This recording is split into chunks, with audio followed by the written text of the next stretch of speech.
Kelihatan slide-nya? Sudah, Kelihatan, Pak. Pak. Kelihatan, Pak. Kelihatan, Pak. Kelihatan, Pak. Oke.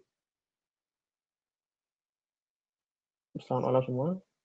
Perkenalkan, nama saya Ibu Tio Gendrawan. Di sini saya akan mengajarkan teknologi informasi pariwisata. Sistem perkuliahan kita di sini hampir sama seperti semester sebelumnya, menggunakan Google Classroom.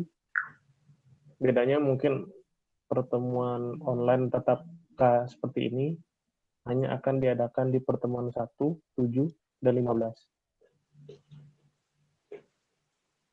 Saya minta maaf sebelumnya karena pertemuan kemarin yang seharusnya di hari Kamis tertunda karena mungkin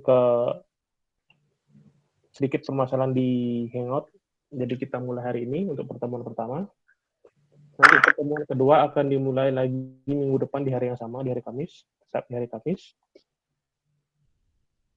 Saya harap teman-teman bisa mengikuti perkuliahan daring atau online ini dengan baik. Terima kasih, dan sekarang kita mulai materi teknologi informasi pariwisata. Yang pertama, kita harus mengetahui industrinya itu sendiri. Di sini ada rekan-rekan yang bekerja sambil kuliah? Saya, Pak. Saya, Pak.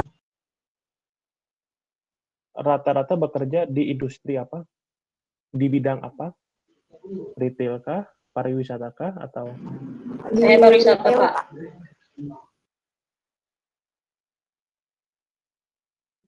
Artinya jika sudah ada yang di pariwisata, harusnya sudah mengerti industri pariwisata itu seperti apa dan teknologi apa saja yang diterapkan. Harusnya. Pasti bisa. Ini slide ini terlihat industri pariwisata, submateri kita pertemuan hari ini adalah teknologi pariwisata dan isu pariwisata. Jelas? Terlihat? Jelas, Pak. Terlihat, Pak. Jelas, Pak. Terlihat. Pak. Oke. Di sini industri pariwisata itu ada travel atau perjalanan, bagian-bagiannya ada tour, wisatawan atau travelers, kepariwisataan atau tourism, hal-hal berhubungan dengan pariwisata. Industri pariwisata itu besar dan merupakan salah satu industri yang mendatangkan cadangan devisa bagi negara. Pariwisata itu sendiri adalah perpindahan. Orang dalam jangka waktu yang singkat, tujuannya mungkin bukan tujuan pekerjaan, jangka waktunya pendek, di luar tempat mereka biasa tinggal dan bekerja. Tapi industri pariwisata di era perkembangan teknologi 4.0 ini sudah berubah. Kebanyakan orang bekerja sambil berwisata. Banyak industri teknologi yang memperbolehkan karyawannya bekerja secara remote. Mungkin teman-teman sendiri ada yang bekerja secara remote, atau katakanlah kita perkuliahan online seperti ini, kita kuliah secara remote, jarak jauh. Jadi kita mengerjakan tugas, task yang diberikan perusahaan, ibaratnya kita bekerja di satu perusahaan, kita diberikan tugas, project, itu harus dikerjakan, diselesaikan dari jarak jauh. Tidak harus ada di negara tersebut. Sama seperti teman-teman sekarang melakukan perkuliahan jarak jauh. Jadi tidak perlu ke kampus untuk mengikuti perkuliahan, tapi bisa dilakukan dengan virtual atau online. Jadi tugas-tugas akan diberikan via Google Classroom, kuis juga diberikan via Google Classroom nanti, dan discuss juga akan diberikan via Google Classroom. Nah, karakteristik wisata itu ada beberapa, yang antaranya bersifat sementara. Jangka waktunya singkat. Paling lama mungkin orang untuk berwisata itu benar-benar lama, 1 bulan. Biasanya kapal pesiar. Yang kedua, melibatkan komponen wisata, seperti transportasi, akomodasi, resto, dan pengelola objek wisata. Begitu juga oleh-oleh atau souvenir. Pengunjungnya dilakukan dengan mengunjungi objek wisata dan juga atraksi wisata. Banyak yang mengkolaborasikan wisata alam dan wisata budaya, seperti contohnya kita di Bali, teman-teman mungkin yang di NTB, NTT, itu Banyuwangi, itu sudah mengkolaborasikan antara objek wisata dengan wisata budaya atau atraksi. Berikutnya memiliki tujuan tertentu yang intinya mendapatkan kesenangan atau hiburan. Ada yang wisatanya bersifat, oke katakan negaranya tidak mempunyai objek wisata dan budaya wisata seperti Singapura. Singapura identik dengan wisata belanja. Hong Kong wisata belanja. Eropa juga jadi destinasi wisata belanja. Ada lagi tidak untuk mencari nafkah, hanya untuk berlibur. Itu esensi dari berwisata. Namun sekarang banyak yang bekerja sambil berwisata atau bekerja jarak jauh. Di musim pandemi ini juga banyak rekan-rekan saya yang saya satu kantor dari Jakarta bekerja remote dari Bali. Oke, sebelumnya saya selain mengajar di Stiki, saya juga bekerja di salah satu perusahaan swasta nasional, kegiatan pariwisata. Terdapat 2 lokasi yang saling terkait, yaitu daerah asal dan daerah tujuan atau destinasi. Kegiatan sebagai daerah tujuan pasti memiliki objek dan daya tarik. Entah itu dia budayanya kah, atau tempat berbelanja, atau objek eksotis, atau pemandangan atau view. Daerah tujuan wisata memiliki sarana prasarana pariwisata penunjang. Misal, jika air terjun, satu wisata objek wisata air terjun, pasti ada sarana penunjang seperti tangga, jalan, akses jalan. Pelaksana perjalanan wisata ke daerah tujuan dilakukan dalam waktu sementara, tidak dalam waktu yang lama. Makanya kadang-kadang untuk rata-rata tour and travel, misalnya paket liburan 3 hari 2 malam, atau 2 hari 1 malam, minimal 2 hari 1 malam atau 3 hari 2 malam. Rata-rata 3 hari itu sudah cukup untuk berwisata ke suatu tempat. Terdapat dampak yang ditimbulkan, khususnya daerah tujuan wisata. Entah itu dari segi sosial, budaya, ekonomi, lingkungan.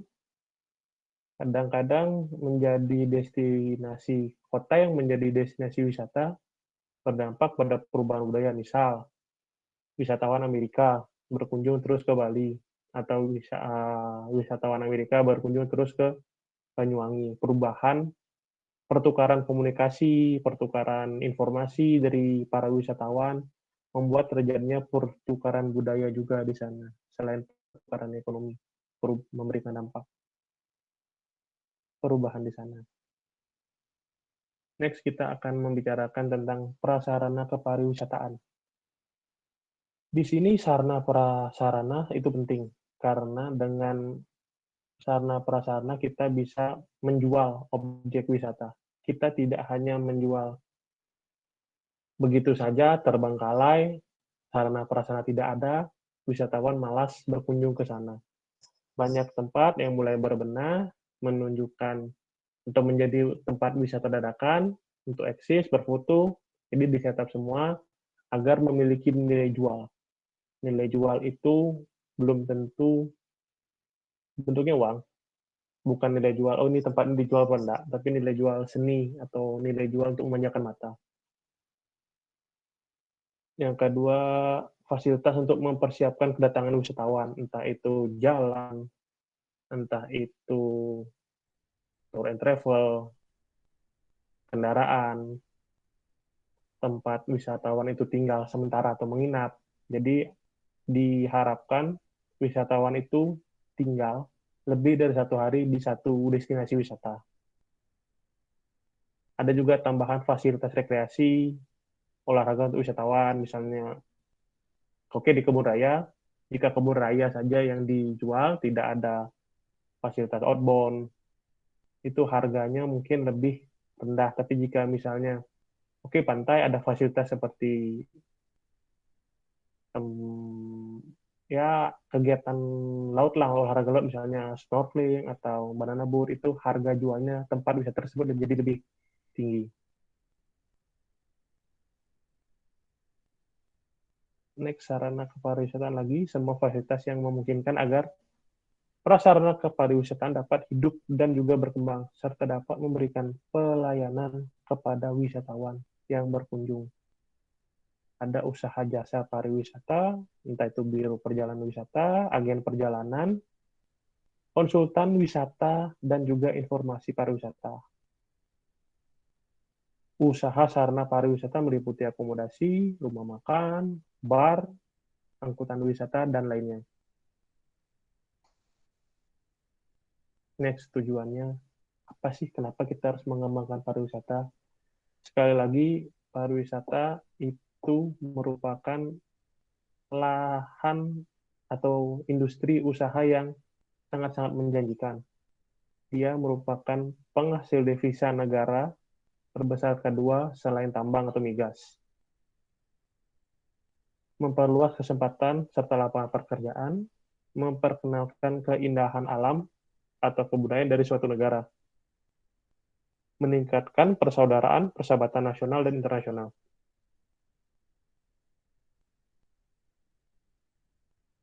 Manfaat dari pariwisata, satu, meningkatkan ekonomi, kesempatan kerja, akulturasi budaya, meningkatkan ilmu pengetahuan, dan pergaulan antar negara. Objek wisata sendiri adalah suatu tempat atau keadaan alam atau sumber daya alam yang dibangun, yang diciptakan, atau yang sudah ada, dan memiliki daya tarik yang diusahakan sebagai tempat yang bisa dikunjungi oleh wisatawan. Dalam artian, oke, ada tempat A, bagus tempatnya, tapi aksesnya susah ke sana. Orang tidak bisa berkunjung ke sana, jadi dibuat mungkin dirapikan jalannya, dirapikan tempatnya agar banyak orang yang bisa berkunjung ke sana. Objek wisata sendiri merupakan objek dan daya tarik wisata yang sangat erat hubungannya dengan travel motivation dan travel fashion. Karena wisatawan ingin mendapatkan sesuatu, pengalaman baru, pengalaman yang seru saat berkunjung ke objek wisata tersebut. Nah, tren pariwisata sendiri ada MES, kegiatan dengan jumlah banyak, rombongan, ekoturism, kegiatan wisata yang mengedepankan aspek ekologi, geoturism itu lebih ke gunung, danau, ada adventure, kegiatan wisata minatnya lebih ke trekking, outbound, arum jeram, wisata ya permainan air di laut. Next ada natural tourism, kegiatan wisata yang dilakukan destinasi dalam wisata alam seperti kedataran tinggi, pantai, tapi sifatnya lebih santai, mencondong ke tempat-tempat indah untuk yang memanjakan mata. Next ada culture tourism, kegiatan yang berbasis pada budaya lokal. Ini contohnya desa-desa Tenganan, Penglipuran, kalau di Bali. Kalau di Banyuwangi mungkin desa Osing. Nah, kita masuk ke teknologi pariwisata. Ini baru kita membicarakan apa sih yang kita bahas di sini. Teknologi yang mendukung pariwisata. Sekarang industri 4.0 akan berjalan ke 5.0. Based on data, semua dirubah secara digital. Industri pariwisata pun bergerak ke digital. Entah itu dari sisi pemasaran atau marketing yang biasanya menggunakan baliho, spanduk, sekarang berubah menjadi digital marketing. Platformnya serba digital. Yang basicnya menggunakan iklan TV, sekarang iklan YouTube, AdSense TikTok. Jadi semua media berlomba-lomba untuk memberikan platform pemasaran bagi entah itu industri pariwisata, produk, atau apapun. Ada juga e-commerce. Tourism, hotel, resto, rental, tour and travel. Kalau hotel itu kalian mungkin kenal Airbnb, OYO. Untuk restoran ada Traveloka Eat. Untuk tour and travel sendiri juga bagian dari Traveloka, tiket.com. Itu semua online travel agent yang mengemas hampir semua ini dalam satu aplikasi. Hampir semua ada di sana, dari pemesanan hotel, restoran. Jadi mereka melihat peluang bisnis dari industri pariwisata itu sangat tinggi. Namun, industri pariwisata juga merupakan industri yang ringkih atau agak sedikit rentan akan gejolak. Isu teknologi di sana, isu-isu apapun itu sangat berpengaruh terhadap pariwisata. Contoh dulu bom Bali, Gunung Agung meletus, travel warning di mana-mana. Larangan bagi wisatawan asing, wisatawan luar untuk berkunjung ke Bali. Yang sekarang isu yang paling kencang ya COVID-19, jadi Indonesia sendiri diblokir oleh 59 negara. Jadi warga Indonesia tidak boleh berkunjung ke negara tersebut, dan warga negara dari 59 negara tersebut tidak boleh berkunjung ke Indonesia. Itu yang membuat sektor pariwisata sangat ringkih atau riskan. Sedikit saja ada pergolakan di industri pariwisata, itu sangat berdampak kepada daerah tujuan wisata atau destinasi wisata tersebut.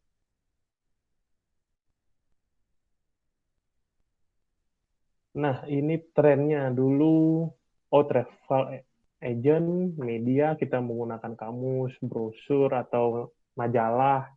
Sekarang kita untuk menentukan salah satu tujuan wisata, kita hanya perlu lihat Instagram, Twitter, YouTube, Facebook, semua destinasi-destinasi wisata yang update, lebih familiar kita jumpai atau kita tahu informasinya dari sosial media atau googling.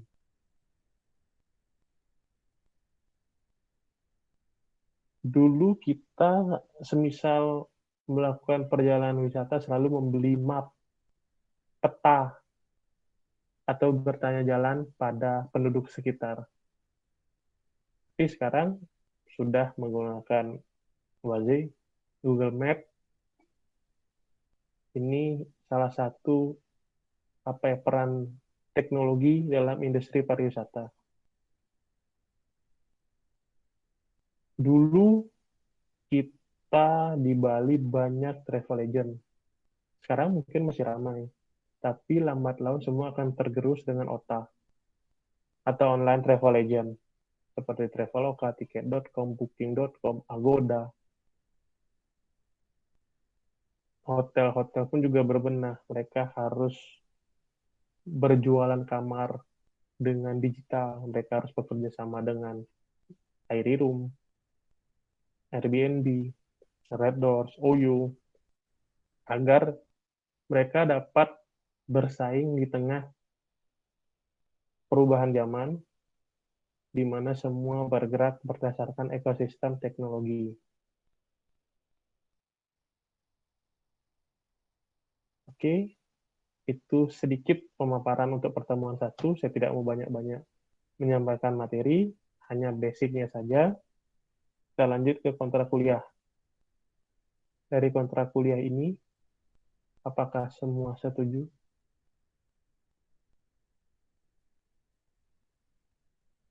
Setuju, Pak. Deal? Satu orang mewakili semua? Sepertinya begitu, Pak. Setuju, Pak.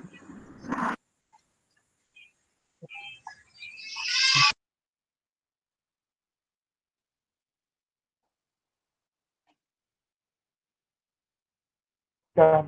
Setuju, Ya. Pak. Sebentar. Setuju, Pak. Sebentar. Terus saya copy di chat. Apakah sudah oke?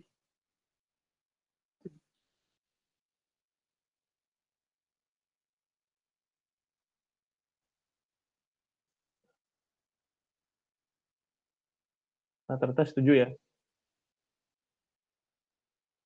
Oke. Iya, setuju, Pak. Artinya untuk kontrak kuliah tidak ada masalah ya? Semua rekan-rekan setuju? Tidak ada masalah, Pak. Oke. Setuju.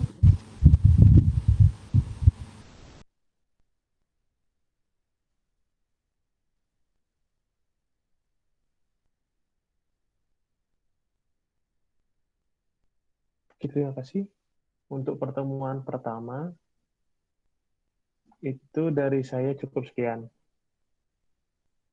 Tidak ada kuis, belum ada tugas. Nanti dari saya, untuk tugas, kita akan mulai di pertemuan kedua dan selanjutnya. Kuis akan ada di setiap pertemuan. Dari pertemuan pertama, kecuali UAS dan UTS, setiap pertemuan akan ada kuis. Iya, pertemuan, Pak. Setiap pertemuan akan ada kuis, dikarenakan kuis akan menjadi absen. Absen untuk pertemuan selanjutnya. Saya mute dulu ya. Oke, terima kasih. Saya mute dulu, sorry. Nanti ke depannya, tugas hanya akan ada 6 selama 1 semester. Jadi, kemungkinan setiap 2 minggu sekali baru saya berikan tugas. Maksimum 6. Tidak akan lebih dari 6 tugasnya. Mungkin yang akan saya perbanyak adalah discuss.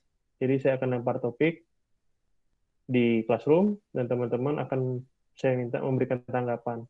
Dari tanggapan itu, saya akan memberikan penilaian terhadap tanggapan teman-teman mengenai suatu isu atau suatu materi yang saya lemparkan di classroom.